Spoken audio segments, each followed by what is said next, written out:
Welcome to episode 10 of Yanking Chains. I'm Matt Momont.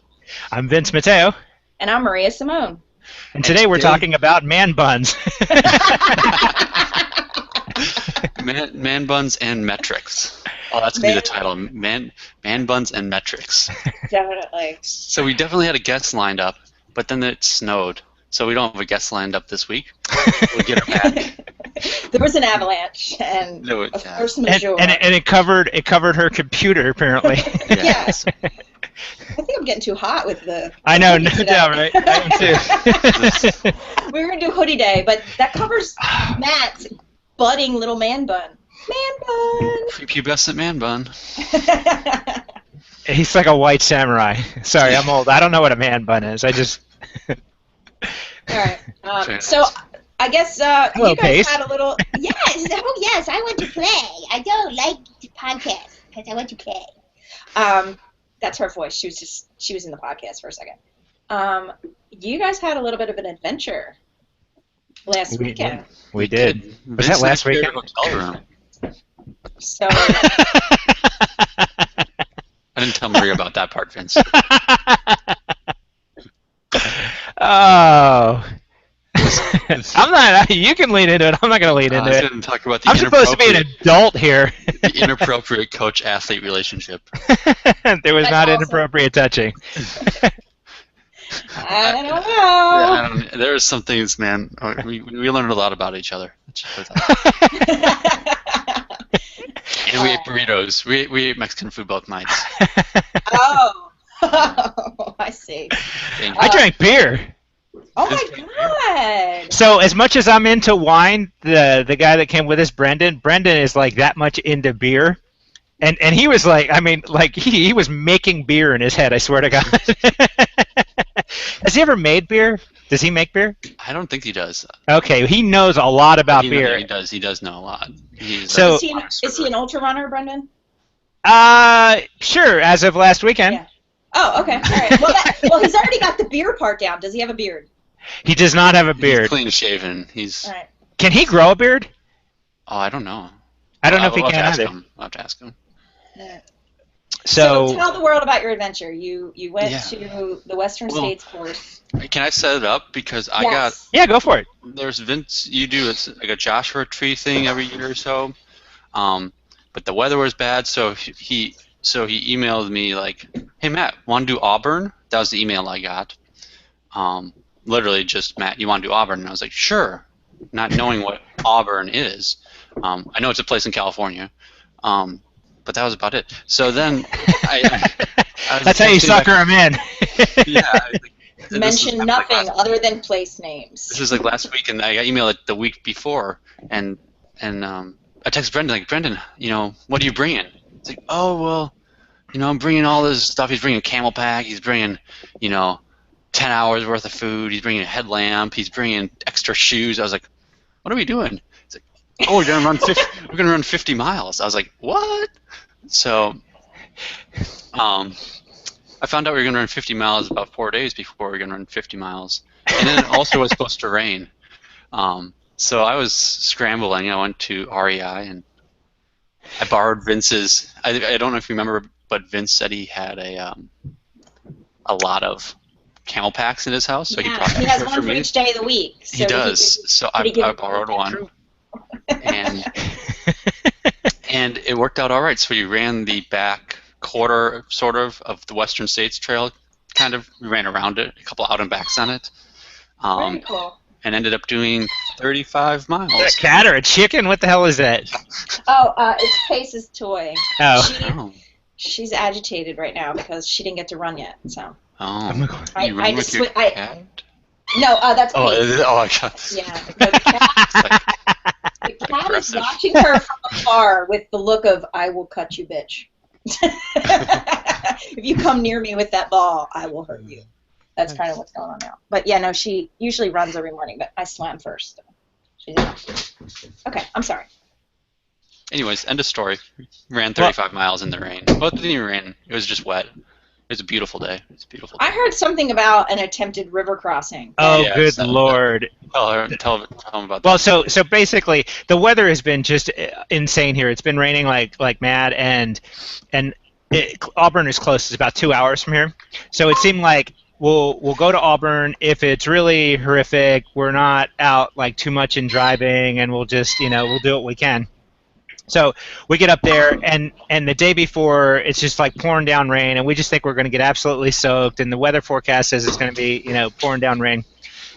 We start our run, and it's beautiful, the whole day. Nice. But there's been a ton of rain and a ton of snow, and so it was like the original plan couldn't work because we couldn't get to the start point. Right. And then the backup plan at the last minute wouldn't work because I can't remember, there was another problem. And so we wound up starting at one point running north, coming back south, going further south, and we were going to end up at a car. So we did that, and we were going to end up at a car. well, no, we had two necessarily. cars. We had two cars dropped, like one on each end, and so. It's funny the way you said that. Like I know. Sorry, in my head it made sense. So we're about 2 miles from the destination, and we come upon this crossing. Normally it's like a little creek, but it's a river, and so we're sitting there trying to figure out how we're going to get across this river, and Matt's pointing at the white water where all the rocks are, and the water's like smashing in and turning white and like foaming around, and he's like, "Oh, I think we can get across there." And I'm like, "No, dude, that's where we die. I think we can get across here where it looks like it's crazy as deep, but at least we're not going to get like crushed to death on rocks in this. I mean, it's raging." So we're going around and around. We're trying to, and Brendan's like, "Hey, there's this tree that weighs like 10,000 pounds. Can we lift this up and throw it in the river?" And I'm like, "No." So we're like, trying to figure out how deep it is. So eventually, we take a stick and we go right to the edge. What happens? Is Maria Simone? I just got kicked off, but I'm back in. Oh, okay, that was weird. It just said you joined the video call. Oh, I see your head over here is like frozen down the Why bottom. is there another one of me? Whoa! It's like that. What was that movie with Michael Keaton where it's like 8 of them? So Yeah, I'm multiplying. multiplicity. So thank you. This is going to be a really structured podcast. I know. Y'all should just hang up now. So I put the stick in the water. It's like 4 feet deep, right at the edge, and I'm not thinking about the other side's probably like 4 feet deep at the edge, and we're not going to be able to like crawl out on sand or whatever, And we're so desperate to get across because we're like, we're here and we're gonna have to backtrack, and that's not gonna work. We're like 2 miles from the car at this point. Yeah. I mean, we can smell the car. So I'm like insane at this point. And I think I could jump across like 3/4 of the way, and then I could just swim like mad. Why does she keep getting dumped? I'm back again. What the heck? I'm back again. Okay, so I think I can jump into the river and just swim like mad to the other side. Did we lose her again? No, I'm here.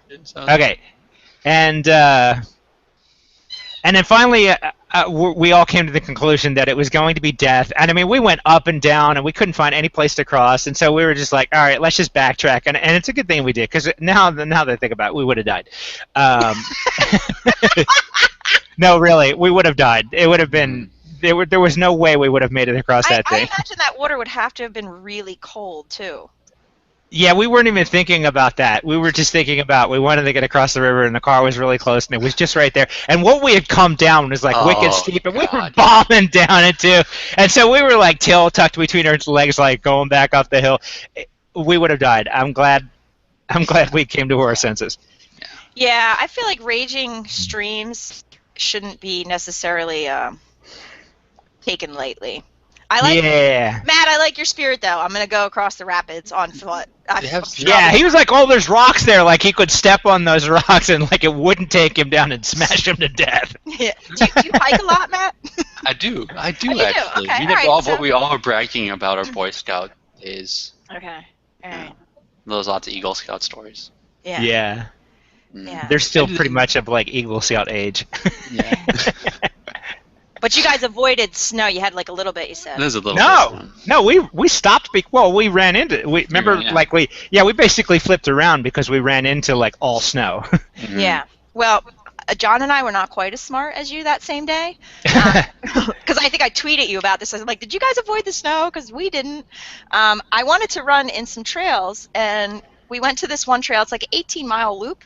And I was like, that's about right. I think, let's go. We'll bring the dog. It'll be good. And keep in mind, Jonas had come the week before. But I'm thinking, it's been a week. It was 50 degrees all week. It had been raining. I'm like, there's not going to be any snow there, except that there was like 4 to 6 inches of it still on the trail. But, John and I are like, it's going to be hard, but that's good. We need a nice hard workout. It took us over 4 hours to do this 18 miles because of the way the snow was.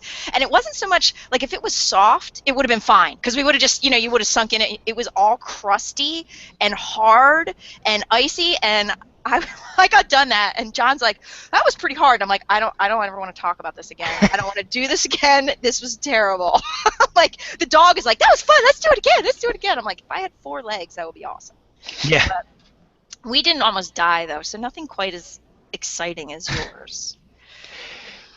We had the snow. I don't know. What do you think? It was about 8-10 inches deep, but you would step on it, and then your feet would just drop to the ground, it was just like every step doing that, and then it was like sloshy at some other spots. So it was just, and we weren't prepared for that kind of terrain. We were wearing running shoes, and but I mean, we were fine. We were out far enough. Yeah. It was good. I had a good time. Yeah, it sounds fun. It sounds like fun. I love hikes like that. Sounds good. That was good. Cool. All right, moving on. Metrics. Yeah. Sweet. Maria. Okay. Lead us out. All right, so because we don't have a guest, we went back and we searched our Google Doc of brainstorm topics, and one of the things that we haven't talked about, at least in detail yet, is testing. And then using sort of those baseline metrics and ongoing metrics to analyze your performance, determine future workouts, that kind of stuff. So the notes we have here are to talk a little bit about some baseline testing, like FTP testing or heart rate testing for the run, even pace testing for the run, depending on the kinds of run workouts you'll do, and then using those sort of benchmark, and then also, because I know, Vince, you do this a lot, and I learned this from you, using some like benchmark workouts that aren't tests, right? That they're not like 20 minutes as hard as you can or whatever it is, but using like some benchmark workouts to use them as like key indicators as you go. So I guess we'll start there, and maybe start with like FTP testing or heart rate testing for the run. Sure. Yeah. Okay. Seems to be bikes like the one that everybody kind of focuses on. I think the key power thing is sexy. Ooh. And expensive. Yeah, getting cheaper. I think the key thing is, a lot of people that aren't familiar with like structured training will go out there and they just think, I'm going to do all of my workouts hard. And I think you can do all of your workouts easy, but I think you're going to run into a wall if you try to do them all hard. And I think I did that like initially before I started working with a coach a long time ago. I just thought, well, I'm just going to do them all as hard as I can, and I'm sure like if I had data, it would just kind of fade off towards the end because you eventually just run out of steam and you kind of plow into the ground.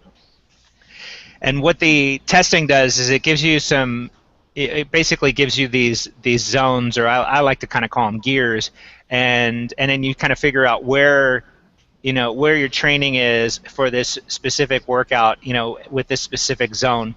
And if you look at the overall week, you're going to have a very small, I'm like looking at the camera and the video down here to see if I'm like in the screen. You got this very small portion that's top end work. And then, as the zones come down, towards Z1 or, easy as I like to call it, that's going to be like a bigger chunk of the work. And that's how the week is going to be. And that's some of the workouts are going to be like that as well. As far as, a bike test, there's a 2x20, there's a 1x20, there's a 2x8. And basically all we're trying to figure out is, what's the maximum amount of watts you could produce or the maximum amount of heart rate you can produce over this test, and then you'll take percentages of that and you'll build zones. From there, you're going to look at them, and the problem that I have is that you'll give somebody their zones and they'll say, well, this is too easy, and it probably is because those zones aren't linear. But you have to start somewhere. You've got to figure out, a basic starting point. Why are you shaking your head? The dog. She's Oh. so pissed off right now. She's so angry. You want to walk around the table, dude? You've been up for like 4 hours now, and you didn't walk the dog yet. I swam like 6,000 yards already. Oh my God, only 6,000? That's like, oh It no, was. honey, It was that's a lot. It's a smaller week actually. I swam 8,500 last week, so yeah, it's a reduce. I know. 5 weeks. That's all I'm saying. 5 weeks. 10 more days before taper. It can't come soon enough. All right. Anyway, Wow. back to not linear. Got to start somewhere. Yeah, and so basically you just need a starting point, and then from there you can kind of fine tune it. And I don't want to ramble on, so why don't you take over? Okay. Or not. I mean, I can keep going. It's just you were doing so well. I thought you were on a roll, and I was like, oh, okay. Oh, it's my turn now. Yeah, I guess. So that's a good overview, right? So you're doing these tests to figure out percentages of that threshold, and for people without power, you could still use heart rate. It's not like this is just a power kind of thing. And if you're running, I much prefer to use heart rate for running. Although pace has its purpose in running. I know she is going crazy. She is just like, please throw me something. Stop it. I'm just gonna make meow faces. That's not even a meow. That's I know it's a squeaker toy, isn't it? I know, but it sounds like a meow, yeah, so it I'm does. just making meow faces. So I guess let's talk a little bit about some of the specific kinds of tests people can do. Talk about the bike first. And you had mentioned 2x20, 1x20. You can also do a 1x30 and a 2x8. I know, Vince, you do that sometimes. Well, you can do an hour. I mean, I guess or that you would can be do an like hour. Yeah. Okay. So the idea of these different workouts. Sorry, I'm just gonna steal this real quick, and I'll flip it back to you. The idea of these different workouts is we're looking for an hour of power. But if you think about it, and when you do this hour of power, you're not supposed to do it in a race situation because you're going to get your results are going to be too good. So if you think about I'm not going to do this in a race situation, but I've got to grind for an hour. Most people will agree that that's going to be pretty tough to do. Mm-hmm. So we do a 2x20 or a 1x20 because we think, all right, I can dig deep for this, and it's going to be accurate enough. And to me, I like actually the even the 2x8 because I just think 2x20 is a lot. Even 1x20 is a lot. Mm-hmm. And I think you can get some okay numbers from this 2x8. And basically, there's an intro to this workout, and then there's going to be your interval, and there's going to be a break, and then there's going to be your other interval. And this is whether it's 2x8, 1x20, 2x20, or whatever. Sorry, in a 1x20, or there's not going to be a second interval. But basically, you've got these intervals that are broken up, and then you're going to have your cool down. Take it away. Right. Yeah. So basically, you're looking for an approximation of this, and I think when you're thinking about so we've just mentioned a bunch of different tests, and you're listening to this, and you're thinking, well, which one should I do? When I prescribe tests, when I don't know the athlete at all, I'll usually just pick 20. And if they've got to have some experience. If they don't have a lot of experience, I like the 2x8 too, because like Vince said, it's pretty hard to get in there and blow your brains out for 20 minutes. Especially if you don't have a lot of experience doing that kind of thing. So the 2x8 or the 1x20 is pretty good when you're just kind of trying to get a feel.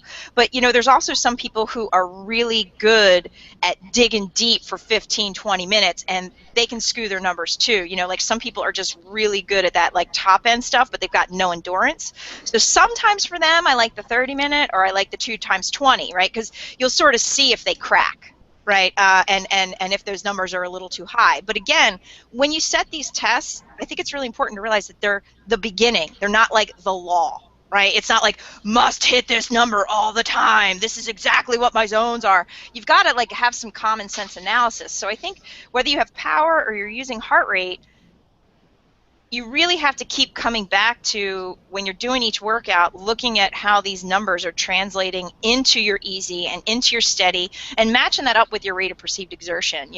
I hear people talk sometimes, on the bike, if they have power. Well, I only use power. I don't really pay attention to heart rate. I would tell you that's a huge mistake, and especially if you're not going to match that up with rate of perceived exertion, because I think on any given day, while your power is your power, your heart rate's telling you something about how your body's handling that power. So if on a race day, let's, we want to ultimately show up on race day being perfectly peaked, feeling fit, everything's good, and that's great. But look, if you've raced long enough, you know it doesn't always work out that way. So you can be out on that race course and you're hitting your watts, but your heart rate's sky high. Your body's telling you something here. You keep doing this, guess who's walking a marathon today?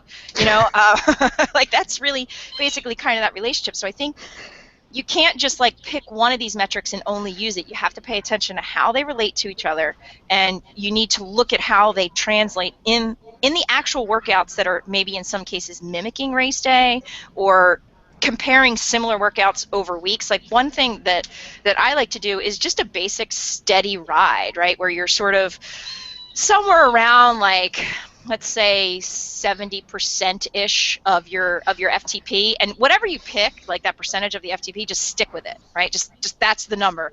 And then you do this like once every 2 weeks, once every 3 weeks, and you just kind of see the relationships there and what happens and how your body reacts to that. And you can get a good sense of whether or not you're improving in your efficiency at that aerobic zone, whether or not you're improving in your power, obviously, for the same heart rate. And if you do this over time and you compare them, you get a good sense. But I think the key with these numbers is you're setting a baseline, but then you're always coming back to them because they're not the Bible. They're not sort of this law that must be followed. And they can also, if you're paying attention to the relationship between power and heart rate and your rate of perceived exertion, you're also getting a sense of progress, right, when it's time to retest. I'm not a huge fan, and I know Vince, I know you are this too. I think I pretty much learned this from you. You don't just test every 4 to 6 weeks just to test every 4 to 6 weeks, like just because it's in a book somewhere and, oh, it's been 6 weeks, let's do an FTP test. They get in the way of training. Like you got to like rest into them, and you got to kind of rest out of them, and they can be, depending on the kind of race you're prepping for, an FTP test actually might be a good training session. I mean, it usually is a good training session, but when you're like in the long ride phase of an Ironman, sometimes making the cycle work to fit in an FTP test is not worth it, especially if it's not time to test yet. And I think sometimes using these baseline comparisons are a good way to see how you're progressing. And if you use something like Training Peaks or WKO, some of the metrics that I like to keep track of for the bike, and the Training Peaks reports and WKO don't necessarily track all of these over time. So I also will make like little Excel spreadsheets, but I like to track obviously normalized power, average power, heart rate for that zone, and sometimes I'll just track them based on similar kinds of workouts, and see how that works out. But I think other things that I like to track that you can't always get at too easily in Training Peaks or otherwise is that power to heart rate score that they give you, which is a good measure of your rate of decoupling. So again, that's going to tell you the relationship, like if your heart rate's really rising while your power's staying the same, then you're decoupling a bit, right? Or vice versa, if your power's dropping and your heart rate's staying the same, again, you're decoupling. So you kind of want those two to be relational to each other, even if they're not exactly the same zone. I also like to track that efficiency factor score, but that score is something that you're going to want to track over time, right? So like any one workout, it doesn't really tell you much, but if you're comparing, and that EF score has to be compared the same workout.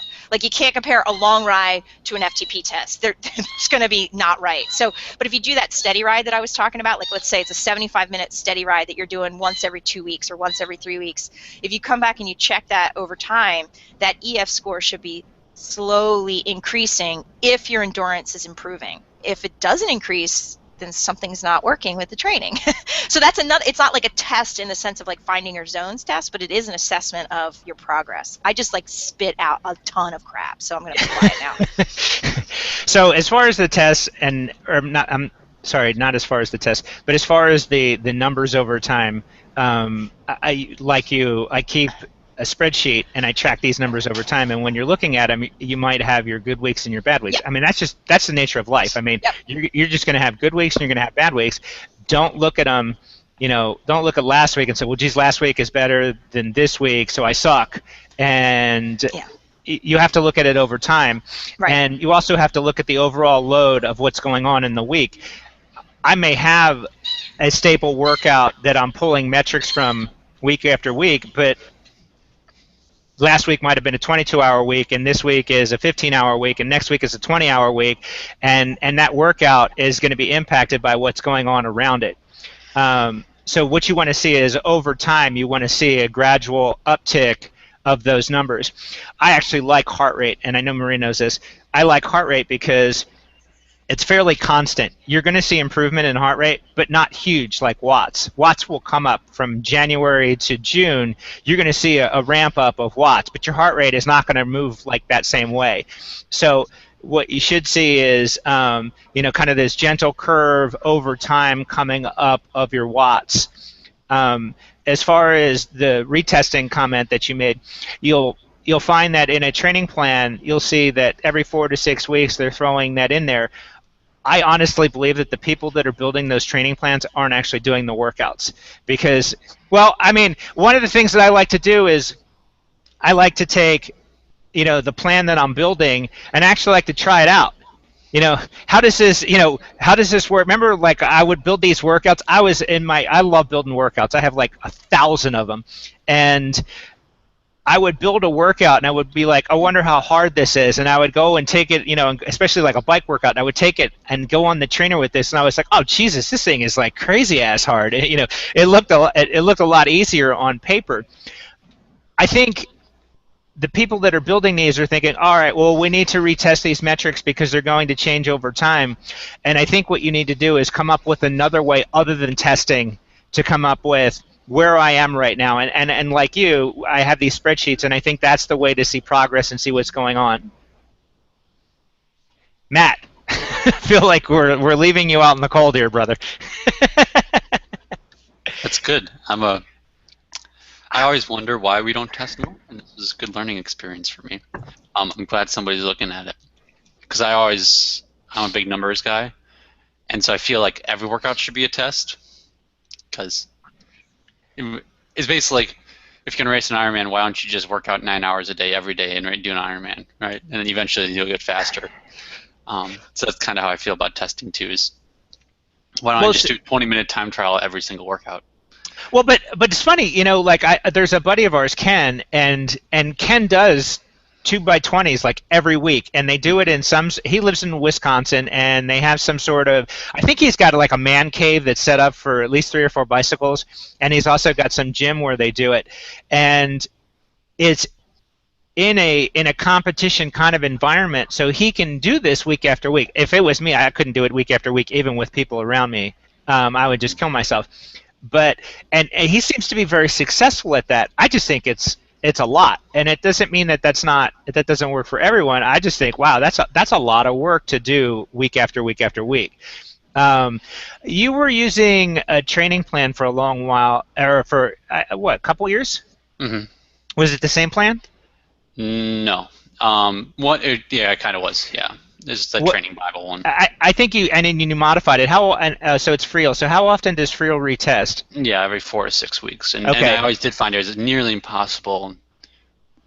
I always felt like I was either wrecked going into it or wrecked coming out of it. I fully agree with the comment that you got to kind of taper into it and then you got to taper out. You got to recover afterwards. Because it's just like you do like a bike interval sessions, like some up and down interval sessions on Tuesday, and then like Thursday you're supposed to be able to put out a 2x20, and you're like, wow, I don't like my legs are not ready for a 2x20 right now, and the numbers are kind of useless. And then you go for a 4-hour ride on Saturday, and you're like, I don't know if I'm ready to get back on the bike now. I'd be curious to see what the overall, like if you built a pyramid and you placed like intensities into that pyramid, I would be curious to see how much of that is top end. Yeah, and the weird thing is it was always done on rest weeks. That's what I remember in the Bible, and it was done on rest weeks. And so it was kind of strange, is like my rest week was the week I was doing my hardest workout. Probably because I haven't seen his plans in a long time, but but I would imagine like the beginning of the week was probably really easy, and then towards the end of the week the tests were showing up, Yeah, because yeah, probably thinking, oh well, maybe 3-4 days off and you'll be ready to do this. Yeah. I mean, I don't know. It just, to yeah. me, if I put a rest week in there, it's because I'm completely wrecked, and I don't care what Thursday is. I'm gonna need it off. Yeah, because it's also you had to do the swim and the run test all in the same week, and I was like, Yeah. like my rest week was very hard. It was a little shorter, but it wasn't like recovering. Yeah. So I do remember doing that a lot. Well, and the we're not going to name them because that would be wrong, but we call them the Cobra Kai, and the Cobra Kai is a big training outfit, and they have, I've seen their plans, and what is it, Maria? It's like week 1 is like hard, week 2 is like extra hard, week 3 is like crazy hard, and then week And 4 week is a 4 is recovery, If right? you're still alive. Yeah, but from like top end athletes, like they can't, like they're falling apart in week 3 and like praying for week 4. It's like, all right, something's wrong here. Yeah. I mean, everyone has a different approach. I think my particular philosophy is the tests. If you want it as a test of an assessment of watts, right? Like I want to figure out where I want you training in different zones to achieve different training categories. Doing them all the time has a few problems. As you've said, Matt, you're either exhausted going into them or exhausted coming out of them. So if you're exhausted going into it, the numbers aren't helpful to me, right? As to figure out that hour of power. Also, if you're doing them all the time, you get pretty well adapted to it. Yeah. I mean, like you figure out how to cheat the test, right? Not cheat the test. I mean, you're still doing it. It still hurts and it's still hard, but your body gets used to doing that. It's kind of like I have the opposite problem, right? Like my body is so used to going long and slow that I can do that. I mean, it's hard and whatever, but I could do it without much effort, like mental effort. The hard stuff makes me crazy, because my body's not adapted to that. So I think if you do the tests all the time, you start to get used to doing the tests all the time. So Yeah. I don't think that has a value either. Now, on the other side, there's certainly a reason to train at threshold. But that's different than saying I'm doing this as an assessment of watt zones. But Matt, you had said something before, and you had said every workout should be a test, and it is. It just isn't always 20-minute balls to the wall. But everything you do is an assessment when you're done it, right? Like so you're training to make training adaptations, but when you're done in the assessment, it's a test of what you can achieve. And Vince is absolutely correct. You can't just have like one bad week and be like, oh my god, my fitness is going to shit. Oh my god, it's the end of the world. I'm sorry. Were you reading from your Training Peaks notes, or was that a? Oh, sorry. We need to bring that back, by the way. That's the best part of the show. How much more rational am I, Vince? Like, seriously, I sound like a normal human being. I'm like left crazy town, and I'm just completely on. But this is so much easier for me to talk about it with other people than it is with myself. Although I've gotten pretty good, like gotten really into the numbers for myself. So I make spreadsheets for myself now, and I just treat myself like somebody I coach. Yeah. So like I'm not me. It's just this girl Maria that I'm coaching. You know what I mean? Instead of getting like, oh my god, that swim was not good. Well, you do, but you can detach pretty quick, and you can come back to reality. One of the things that you had mentioned, all of the workouts are a test, but it's a test of your discipline to follow the instructions. So true. So true. So, oh my god! I feel like we could probably turn this into like 8 episodes. So yeah, for sure. couple things. When I see this pretty common, I send an athlete out for an FTP test, and they'll do it uphill, and it's like, no, you can't do it uphill, or like somebody will do it, and they'll do it on like rolling hills or whatever. If you're looking for, I like them on the trainer, but you got to watch because the trainer and the road don't necessarily equate with power meters sometimes. And with heart rate, sometimes depending upon how your setup is, like is it in the garage and are you cooking in there? Do you have a fan on or whatever? That can skew the numbers as well. But if you're doing all of your rides on the trainer, then that's a great way to do it. But as far as outside, like if you're gonna do an FTP test, you probably want to do it on a road that's going to be, I mean, it's almost impossible to find 20 minutes of road that's going to be like a 1% grade. Yeah. But that's basically what you're looking for. And I did my first FTP test on this crazy. I did it on the backside of Palomares. Wow. Going. I know. I was like, I didn't know. I was like, well, this is the only place where I can find a consistent, climb or whatever. So I did it. I had a great number. It was huge because I'm climbing up this giant hill, right? Yeah, baby. It was like 280 watts. And you're in the shade. It's nice and cool back Oh yeah, but trust me, going up that hill, like smashing the shit out of that thing for 20 minutes was brutal. So you have to be honest. You're not like trying to cheat it so that you can get the best number. What you're trying to do is get an accurate number so that you can build these zones. And like I said, they're not linear, but you've got to start with something, and then from there you can fine tune it. I don't like the repeat of the test. I like the workouts that I have that are built specifically for kind of extracting numbers from that. And then one of the things that I like is I like the racing environment. You can take the numbers from the race, and that to me is going to be more accurate. To Maria's point, you can become really good at doing the workouts. Especially something like a 2x8, you're like, I can grind away for 16 minutes broken. But then try to take that and turn it into a half Ironman, and somebody like Matt who's going to be, 3 hours maybe, at a number that's probably not too far off from that number from the FTP test. That's a completely different workout. Mm-hmm. And so I think you just need to take those numbers and you need to kind of build them into different things and see how they work out. And on an Ironman, you're going to take them and you're going to have a number that's even smaller than that number, and now you're going to extend that out for 5, 6, 7 hours or whatever it is. Again, another completely different workout. So I wouldn't get, a lot of people will take a 2x8 or a 2x20 or whatever, and they'll say, oh, I can ride my Ironman at X watts. No, theoretically you can.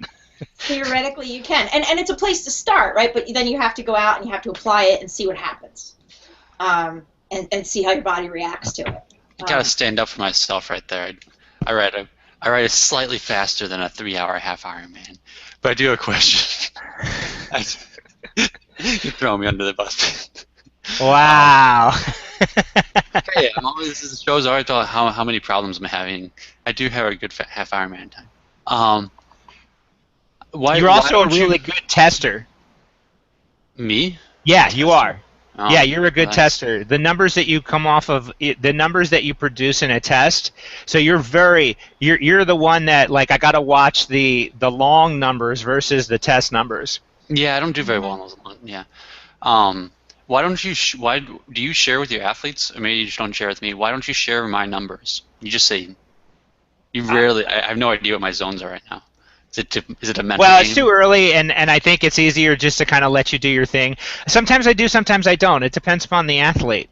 Mm-hmm. And then sometimes, honestly... Maria, do you tell your athletes their numbers? I do, but I tell them kind of the same spiel that I started with. Mm-hmm. These are numbers. They're not the law. You have to use your heart rate. You have to use your RP. You have to keep that in mind. But I do give them their numbers. But like Vince says, it does depend where they're at. Like if it's a transition point or it's early into the training, I'm more like just get out there and get the time under your feet. But yeah. Well, you just asked me a question. What was it, last week or the week before? You were saying something, and I can't remember the context exactly, but I was like, dude, we're like just coming off of a marathon. Yep. We're just starting your training, and you're like, how come I'm at an Ironman level right now? Because you're not doing an Ironman right now. But I kind of am. That's why I was a little worried. Well, but that's different. So I was going to say something derogatory. The fine young, what is it, man bun sporting lad decided he was going to do a mid Ironman or mid-April Ironman. Yeah. And expects to be in tip-top shape. Yeah. And I said, my goal is to get you through the bike and set up a really nice run. Yeah. Expectations. Yeah. I mean, and I think too, like, one of the things that you have to keep in mind is you got to pick like the race you really care about. And then all of the testing, all of the workouts, all of these things are all about getting you to that day with the best possible profile under you, the best possible fitness you can get under you. It really doesn't matter like what your March race is if your key race is in July or All whatever. my races are A races. Yeah. It doesn't work that way. That's awesome. And all your workouts should be top end, or else you suck. HTFU. Totally does not work that way. Wish it would, but it doesn't. Let me give you a real good example. So your April race should really just be a long training day, and the real goal is I think you can be in solid run shape. Mm-hmm. And that's the goal. And I don't care what your swim is. I don't care what your bike is. But we've been problem solving for a year and a half now. And what I want to see is you come off of that bike, and it could be whatever. And I want to see a solid run from you. I want to see like 3:30. I know it's a hard run course. I want to see 3:30. Because I know you need some. You wanted me to brag for you there, so I give you solid run off the bike. 3:30. Yeah, all right. I think that's the thing, and if that's been your key limiter, Matt, in the past, running off the bike. Running obviously isn't a limiter for you, but something about running off the bike is great. I mean, that's what you should make this early one about, so that when you get to Wisconsin, you're pulling all the pieces together and you're showing your age group who the boss is, you know? And if it makes you feel any better, when Vince and I were working together and it was all about getting that Kona qualification, I would send him a series of emails. What do you think about this race? What do you think about this? What do you think about this? No, no, no, no, no, no. That one's all right. No, no, no, no. So it was, you know, and I mean, and I knew that, and I accepted the fact that I wasn't going to race all the time, and for those ones where I was able to race, they weren't going to be A races. There was something about them that it was, for me, it was usually about the bike, you know, because I could run off the bike, but I could not get the damn bike together, you know, like just like hold on for the bike, you know, and so a lot of the times it was really about working on the hard bike. So for you, it's whatever it is, and every race you do that's not your A race, you're thinking about that as how it's contributing to your A race. Or the consequences. So like somebody will give me a list of races, and they'll say, oh, I've got this late season marathon, and that is really my A race or whatever, but I want to do all this other stuff. And I'll say, well, here are the consequences for that.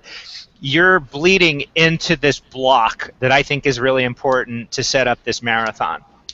And you can do all of that. I mean, I like, you know, throwing a whole bunch of races in there, a whole bunch of training, you know, big weekends or whatever, but the consequences are, you know, like last weekend, I wanted to do that so bad because I wanted to get out. I love running on the trails. The consequences of that for me are it has impacted my marathon training, which is now 5 weeks away, but I'm willing to accept that. But if that marathon is an A race, then I shouldn't have done that. Good point. So, and somebody needs to say that. Right. Good point. I love how all these shows turn into a therapy session for me. Nice. Do you want to? We could do therapy for me. It's fine if you prefer. I feel like you've grown. I don't know. Yeah, I was hoping we'd read more Training Peak logs. Yeah, well, that will definitely give you insight into poor, pathetically weak me. But then other days, it's like in 1 week, I mean, sometimes, well, Vince, you know this from reading them. One day I'm like the queen of the universe, and then the next day I'm like, this is never going to happen. This is a ridiculous goal. I'm never going to get to Kona. Like it was just it was it. It was like completely schizophrenic constantly. Yeah. I almost started singing "Don't Stop Believing," but I sing so poorly that even I recognize that it's going to harm people. Like I never sing in public. Well, I take that back. Maybe under the influence, but yeah. Oh my goodness. Well, it's 7 o'clock on the I think we didn't even get to swim or run. All right, real quick. We didn't get to swim or run. Oh, that's right. We only talked about bike. I totally forgot. Oh, real quick. What do you guys do for swim tests? I don't even know. What do we do? Vince? We do a 3x300. 3x300. Oh, 3x300 is good. 1x800 is good. Again, part of this depends on the level of the athlete. I think they're all good Ironman level. You know, I work with a fair amount of like beginner swimmers, and if they're not like, and some of them are fresh beginner, like I've never put my face in the water. You know, so that kind of like to make them do 3x300. Like, not going to work out. Like, so for that kind of athlete, I might just have them swim until you stop and see. Let's see how far you get. You know, and so anything that you do, like whatever kind of test you set up, should be relevant to your level and should be consistent across time. But yeah, I like the 3x300 or 1x800 is good. I have a 1,000. Yeah. But the problem with that is the only people that I'll put that on is like somebody that's like a sub 1 hour swimmer. Exactly. And so I like the 3x300. And then again, it's not. There's lots of tests. It's what you do with it afterwards. Yep. So the thing is, from your say 3x300, you're going to take the splits. You're going to divide by 9. You're going to come up with your CSS pace, your T pace, or whatever you want to call it. And you're going to take these workouts, and the workouts are going to be something by 100. And it's going to be on that pace that is your average, and then there's going to be rest. And 10, 15 seconds rest, I think that's probably a pretty good number. Yep. And you can build this over time. You know, it's a theoretical, so it could start off as little as 5x100, or you know, and I have these crazy workouts where you're doing all outs in between them. I really like that one instead, but just generically, it's going to be something by 100, and then you can build to 10 by 100, 20 by 100, and you're doing them on this 10 or 15 seconds rest, and these build up over time. Yep. And then eventually the idea is that you can take this number and you can do a whole race at that by 100 pace. And in a run, you could do, a 1 mile, a 2 mile, 5K, whatever. You can use one of the umpteen calculators and extract out what's my goal pace, for a half marathon or a marathon. And then if you take and add 6% to either one of those numbers, you can come up with a number off the bike. Right. So then you can take that number and you can kind of work that into your training. You can do long runs with a sampling of that, towards the end. Everybody can run that number in the front, but if you can run it in the back, that's where it really counts. So I don't really care if you go out and you do an 18-miler and you're running them at your goal pace. But what I really would like to see is, can you run it at the end of a long run when your legs are tired? So maybe, let's say it's an 18-mile run. Let's say you take 13 of it and you run it, at a sub-goal pace, and then you run the last 5 at goal pace. If you can't do that, there's no way in hell you're going to do that in a race. And that's all I really care is, can you do this when you're tired? Yep. Yeah, and I think if you're looking to set like your heart rate, in addition to the pace. So again, pace and heart rate work together the same way power and heart rate works together, right? So if you're looking to set your heart rate, you're looking for something in the 20-minute-ish range, and it should be your hardest sustainable effort for that 20 minutes, and then that's going to give you an approximation of your lactate threshold. You can go to the lab and get it too, if you want, but the 20-minute field tests have been pretty consistent in the research, just giving you a good approximation. And then you take that, and again, you make sure it feels right, like whatever your zones wind up being coming out of that, right? Like, so you're looking for a percentage of that lactate threshold for your easy, your steady, and so forth. And you make sure it feels right? You match it up with your rate of perceived exertion. Like if you do that 20-minute assessment and your heart rate for your steady zone, and you go out and you run in that steady zone heart rate and you're out of breath, it's wrong. Like you should never be out of breath in zone 2. That's why I love it so much. It's my favorite. Always breathing, always steady flow of oxygen. Yes, breathing is good. Always have oxygen flowing in and out. It's delicious. Energy production with oxygen is my favorite. Yeah, to the heart rate point, when you're doing this long run that I was describing, with the last miles being at goal pace, you shouldn't see max heart rate. There should be a little room left there. I remember one time, Vince, you had given me a 22-mile version of that progressive pace run, and I was in Lake Placid, and the last 2 miles I was coming up the big hill. Do you remember it? Yeah. And I'm like, I'm sticking this pace no matter what. Yeah. I was like, because it was the last 2 miles. So I'm like, screw it. I'm not messing up this perfectly executed run. I don't care. My heart rate was like through the freaking roof. And I remember you being like, were you okay at the end? I'm like, oh yeah, it was the hill. It was the hill. You're like, oh, all right. Because in that case, you are going to blow, obviously. In a race, you should not do that, though. Like, if anyone listening to this doing Lake Placid, do not do that. You will be so sorry. Well, I remember when I was training for Coeur d'Alene, I was taking that hill into account. You know, the one that's at the midway point. I was taking that hill into account. I know, I do too, man. That's that's where everybody falls apart. It's like if you train that loop. I was doing my progressive runs, and I had a hill like that in the middle of my progressive run, so I could simulate that, and I was running at a goal pace. I was like, I got to make sure I don't pop on this hill. I need to be able to recover with this thing. But I get people that are like, well, I'm going to run this, and it's going to be on rolling terrain. Well, you either need to temper that, or you need to figure out how to run like that. You know, one or the other. Yeah. I mean, and it does help if you're doing that practice run on terrain similar to what you're going to race on, because then that shows you. Because even if going up a hill you're going to pop, you can sort of gauge. Well, if I go just a little bit slower uphill to hold my heart rate, can I make that up on the downhill? Which you can, you know. But you have to know how the course works to do that. But yeah, I love that hill at Coeur d'Alene. The second loop around, it's like the best. Everyone's walking, and you're like, boop, boop, boop, boop, boop, boop, boop. Love that. You're coming up to the base of it, and everybody goes roar. And now it's time to walk. It's the same way at Placid though with that IGA hill. Everyone's like, roar, roar, roar. Oh man, I need to see that course again because I need to see it under different eyes. Placid? Oh. Yeah. I'm surprised. I mean, I think you just had a bad day because I mean everything. Oh yeah. Everything I know about you and courses. You would like that course. It's not. It's pretty. It's hilly. It's challenging, but you know. That was like in my infancy. Yeah. So I saw that like really early on, and so I'm sure that looks like a monster in my mind. But I would like to see it again, and you know, under my current. You know. Yeah. I mean, it's not a monster by any means, and it's not super long. It's just I think it's its placement, and sort of what happens with that big hill, like when you're coming up. And then you make a left-hand turn onto, I guess it's Main Street. You think, oh, I'm done. No, you're not. You still have another mile and a half. It's just not as steep of a climb. Like so it's like I mean, that hill's probably in the 9-ish, 10-ish%. I don't know, somewhere in there.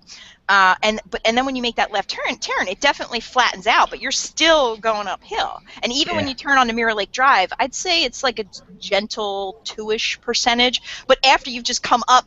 A mile where you're doing this, you're like, oh, it feels like a lot. So I think that's the mistake people make. They're like, I'm just going to power up this hill. And then they realize, oh, shit, there's a whole another mile and a half of this. So that was a bad choice. But anyway, I love that course. It's very fun. Well, I think that's a good stopping point. Yeah. So in this wrap-up here, we'll do a little wrap-up. Baseline testing is important, but it's only important if you do something with it. So when you're talking about the bike, the run, the swim, you've got to take it and you've got to keep applying it. You've got to engage in the analysis. If you're listening to this and you're thinking, I don't know how to do this analysis, there is a ton of books that'd be really helpful for you. I think for those of you getting into power, the Joe Friel handbook is a real good primer, but then you should get into something a little more scientific after that. Like he'll explain the terms, and then you can read something a little bit more in depth for that. But I think that using these zones and using this testing to set your zones, if you're not already doing that, is going to take your training to a different level because you don't want to be stuck in that gray zone all the time, and you don't want to be going too hard all the time. And so these testing and using the metrics are a way to do that. And you definitely don't want to turn each workout into a test. Staring at Matt. No. Matt's little head squishing you. Man bun. I'm slightly competitive. What can I say? Oh, I have no idea what you're talking about. I like it when people tell me that. It cracks me up. It's like, oh, you don't understand. I'm competitive. Dude, I am competitive. Actually, this is true. Vince makes me feel very chill. I'm more competitive than you. Yeah. I know, Matt is so sedated. It's like, I know he's competitive. He is. He's very. He's got Eye of the Tiger in there, but it's wrapped up. It's wrapped up in this like Zen man fun package. I think the way to think about it for everyone, not just Matt, but for me, the way I think about it for myself is I race on race day. I don't waste it. Do you know what I mean? So that's the only time I can bring it out. I race on race day. I'm not wasting the mental energy that it requires to do that in training day. I will train hard for sure. Like it's not a problem. Like I will hit the numbers, I will work hard, but I don't treat it as this super mentally intense moment because you're just wasting that precious mental capital that you need on race day. So the one thing that I can't remember who told me this, but I thought this was really great. It's like you're in the middle of a workout and you're like, wow, I am like really on fire today, and at that moment you're like, I want to see, like, yeah, exactly. You're like, I want to see how fast I can go. I want to see how much power I can produce. I am in the zone right now. Save that shit. Save that shit. Save it. Don't. Just know that you can, but don't, because you need to save that for race day. Especially if you're like in taper, don't. Oh my God, I know. That's why you'll notice like my taper weeks have turned into like easy weeks because I know everybody's gonna like go balls to the wall anyway. So I want them to look and say, wow, I was really supposed to dial this back, and I'm like way outside. Whereas sometimes you'll see them where they're doing like the workouts are like some little bit of top end stuff, and then people just blast the whole thing. Wow, it was just a little longer than it was supposed to do. It's like, no, all easy. Save it for race day. Easy means easy. I like it when you show up at an Ironman and you see people like out running around. They're running like 5-minute miles and they're not pros. Yeah, right. And that's not their easy pace.